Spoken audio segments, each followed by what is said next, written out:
Hello everyone, देखिए अब question number 1.13 करेंगे हम। देखो इसमें क्या कहता है फिगर 1.30 में जो कि ये गिवन है।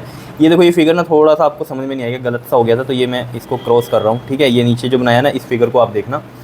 कहता है shows the tracks of 3 charge particle, मतलब पाथ बनाए हुए 3 चार्ज पार्टिकल के इन अ यूनिफॉर्म इलेक्ट्रोस्टैटिक फील्ड, यानी कि यूनिफॉर्म इलेक्ट्रिक फील्ड है। देखो जरा, ये जो है ना ये प्लेट लगी हुई है, ठीक है, ये पॉजिटिव प्लेट है ये वाली, और ये वाली कैसी है हमारी नेगेटिव प्लेट है। ठीक है, तो ये यानी कि जो इलेक्ट्रिक फील्ड है वो इस डायरेक्शन में है। अगर आप देखोगे ना इलेक्ट्रिक फील्ड ऐसे है, इस तरीके से अगर मैं यहाँ बनाऊँ ना, पॉजिटिव टू नेगेटिव होता है इलेक्ट्रिक फील्ड की डायरेक्शन ये है। और ये जो है ना 3 चार्ज पार्टिकल यहाँ पर दिए हुए हैं, इनके पाथ बनाए हुए हैं। ठीक है, पाथ दिए हुए, ऑब्वियसली बात है, यहाँ से चार्ज पार्टिकल ऐसे मूव करता हुआ इधर चला गया, और इधर से मूव करता हुआ इधर चला गया, और यहाँ से इधर मूव करता हुआ ये इधर चला गया। यानी कि यहाँ पर क्या हो रही है, देख लो डिफ्लेक्शन हो रही है। ठीक है, तो यहाँ पर आपको कहते हैं give the sign of 3 charges. तो हमें पता है पॉजिटिव की तरफ कौन सा जाएगा, नेगेटिव जाएगा, तो यानी कि ये नेगेटिव होगा। ये भी देख लो पॉजिटिव की तरफ जा रहा है तो ये नेगेटिव होगा, क्योंकि पॉजिटिव नेगेटिव को अट्रैक्ट करेगा।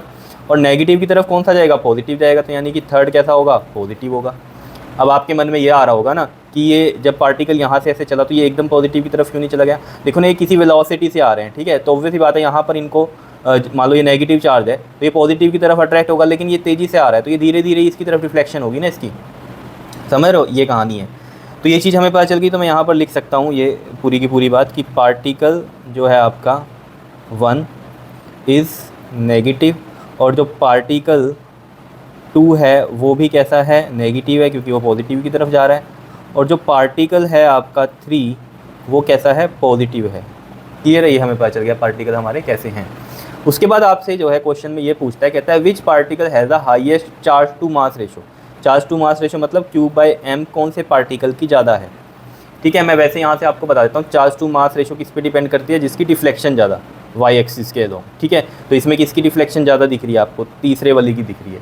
तो third particle has the highest charge to mass ratio because it has more deflection than to others. ठीक है, अब इस चीज़ को समझते हैं कि कैसे हमने ये कहा। देखो ये कहानी समझ में आ रही है आपके। ठीक है, अब इसमें ना आपको ये चीज़ समझो कि ये डायरेक्शन एक्स की है और ऊपर वाली किसकी है, वाई की है। ठीक है, यहाँ प्रोजेक्टाइल मोशन का यूज़ करना है। अगर हम बात करें यहाँ पर मोशन अलोंग एक्स डायरेक्शन की, ठीक है, मोशन अलोंग एक्स डायरेक्शन की अगर हम बात करें तो फॉर्मूला होता है हमारे पास एक्स, मतलब वैसे होता है हमारे पास एस इज इक्वल टू में यू टी प्लस में हाफ ए टी स्क्वायर, ये इक्वेशन ले रहे हैं अगर हम। ठीक है, डिस्टेंस के लिए तो यहाँ लिखूंगा मैं यू एक्स, डिस्टेंस एक्स के लॉन्ग हो रही है तो एक्स डायरेक्शन के लॉन्ग हम बात करें, x is equal to u t plus में हाफ ए टी स्क्वायर। अब यहाँ पर ये क्या है, एक्स एक्सिस के लॉन्ग है ना, तो ये भी एक्स ये भी एक्स। ठीक है, अब यहाँ पर एक बात को समझो, इनिशियल वेलोसिटी तो कुछ होगी ही, ये तो हमें पता ही है। ठीक है, तो यहाँ पर x इज इक्वल टू में यू एक्स टी आ जाएगा, और ये जो इनिशियल वेलोसिटी है ये क्या है, कांस्टेंट है। ठीक है, एक्स एक्सिस के लॉन्ग अगर हम बात करें, क्योंकि ऐसे ही आ रहा था ना पार्टिकल, तो कांस्टेंट वेलोसिटी से आ रहा था।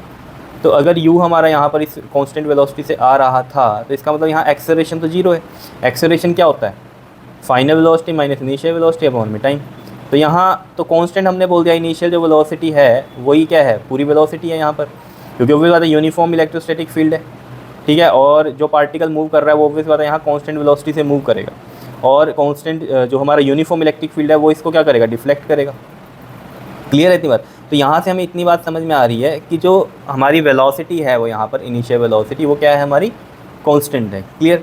तो अगर ये एक्स एक्सिस के अलोंग तो कांस्टेंट ही है ना, एक्चुअली में ये कहाँ पर आपकी जो है ना वेरिएशन आएगी, बताओ, वाई के अलोंग, क्योंकि ये डिफ्लेक्शन कहाँ पर हो रही है, वाई के अलोंग हो रही है, ऐसे समझो। डिफ्लेक्शन कहाँ जा रही है, वाई के अलोंग जा रही है, लेकिन एक्स के अलोंग अगर हम देख रहे हैं तो वो तो वेलोसिटी सेम है। तो अगर वेलोसिटी सेम है तो एक्सेलरेशन जीरो है, फाइनल इनिशियल वेलोसिटी अगर सेम है तो वो जीरो हो जाएगा अपॉन में टाइम। तो ये जीरो ही एक्सेलरेशन आएगा या नहीं आएगा, मान लो 2 है -2 तो ज़ीरो। तो यानी कि ए एक्स जो है यहाँ पर ज़ीरो है, तो ये वाली टर्म भी ज़ीरो हो जाएगी। तो एक्स की वैल्यू तो आई यू एक्स इंटू में टी, और यहाँ से हमारे पास टाइम की वैल्यू आ जाएगी एक्स अपॉन में यू एक्स। क्लियर है, ये एक इक्वेशन यहाँ से बन गई। अब देखो motion along y axis, motion along y axis की हम बात करेंगे जब, तो यहाँ पर जो डिफ्लेक्शन है वाई के लॉन्ग है, वाई इज इक्वल टू में हम लिखेंगे यू टी प्लस में half a t square. Now this is why and ये भी वाई के लॉन्ग वाली होगी। तो अब देखो जरा, जो इनिशियल वेलोसिटी थी वो तो एक्स के लॉन्ग थी, वाई के लॉन्ग तो थी ही नहीं, वो तो यहाँ पर डिफ्लेक्ट हुआ है वाई के लॉन्ग। तो यानी कि यहाँ पर इस केस में यू वाई ज़ीरो है या नहीं है, बताओ। ठीक है, अगर यू वाई ज़ीरो है तो ये पूरी टर्म ज़ीरो प्लस 1/2, और ये एक्सेलरेशन कौन सा है हमारे पास, बताओ, वाई वाला है, तो ये ए वाई टी स्क्वायर। नाउ यहाँ से एक चीज़ समझो, जो फोर्स थी हमारे पास, फोर्स का फॉर्मूला होता है मास इंटू एक्सेलरेशन, और एक फोर्स होती है क्यू इंटू में ई, याद आया। यहाँ से अगर हम एक्सेलरेशन देखें, अब देखो ना फोर्स किसके लॉन्ग लग रही है, यहाँ पर वाई एक्सिस के लॉन्ग लग रही है ना, तभी तो ये वाई के लॉन्ग जा रहा है, एक्स के लॉन्ग ऐसे जा रहा है, लेकिन डिफ्लेक्शन कहाँ हो रही है, वाई के लॉन्ग, यानी कि फोर्स जो है इसको वाई की तरफ लग रही है, समझ रहे हो, इधर भी और या इधर कहोगे तो माइनस वाई की तरफ, मतलब है तो वाई की तरफ फोर्स, ठीक है, तभी ये इधर डिफ्लेक्ट हो रहा है वाई की तरफ, है कि नहीं बात। तो ये ए वाई ही होगा, यानी कि तो ये क्यू ई अपॉन में क्या होगा हमारे पास, एम होगा, ठीक है। तो ये वैल्यू हम यहाँ पुट करते हैं, देखो 1/2 ए वाई की वैल्यू कितनी है, q e by m, and t की वैल्यू भी है हमारे पास एक्स अपॉन में यू एक्स और इसका स्क्वायर।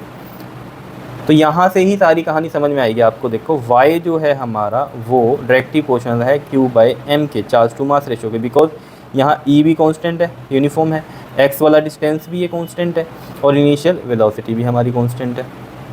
क्लियर है इतनी बात, ठीक है। तो इसका मतलब अगर हमें ये चीज़ यहाँ पर समझ में आ रही है कि सारी चीज़ें क्या है यहाँ पर कांस्टेंट है, सिर्फ ये y जो है किस पे डिपेंड कर रहा है, q बाई एम पर। तो यानी कि ये जो चार्ज टू मास रेशो को भी मैं बोल सकता हूँ कि ये y पे डिपेंड कर रही है। तो अगर y वाला डिस्टेंस मैं देख लूँ, y वाला डिस्टेंस ये जो इस तरफ आ रहा है ना, या ये जो ऊपर की तरफ जा रहा है, तो ये यहाँ पर किसका ज़्यादा है, वो तीसरे का ज़्यादा है। अगर इसका ज़्यादा है तो चार्ज टू मास रेशो भी इसी की ज़्यादा होगी, इसलिए मैंने शुरू में लिख दिया था कि चार्ज टू मास रेशो किस पे डिपेंड करती है, डिफ्लेक्शन पे। तो मैं यहाँ पर लिखूँगा charge particle 3 has highest deflection, ठीक है। Therefore charge to mass ratio of particle 3 is highest. तो ऐसे लिख सकते हो आप, यहाँ पर आप ये चीज़ भी लिख सकते हो कि जो डिफ्लेक्शन है वो डायरेक्टली प्रोपोर्शनल है चार्ज टू मास रेशो के, ठीक है, ऐसे आप लिख सकते हो। तो उसके बाद ये लाइन लिख सकते हो कि तो चार्ज टू मास रेशो किसकी ज़्यादा होगी, तीसरे की, क्यों, क्योंकि तीसरा पार्टिकल का क्या है, डिफ्लेक्शन ज़्यादा है, इसलिए चार्ज टू मास रेशो भी किसकी होगी, पार्टिकल 3 की होगी। मास ratio of particle 3 is highest. Clear है, बताओ समझ में आया, ठीक है। सिंपल सी कहानी थी, कोई मुश्किल नहीं थी, सिर्फ ये प्रोजेक्टाइल मोशन वाली कहानी समझ में आनी चाहिए आपको। आपको पता है जब हम x की कंसीडरेशन करते हैं तो y को नहीं देखते, और जब y की कंसीडरेशन करते हैं तो x को नहीं देखते।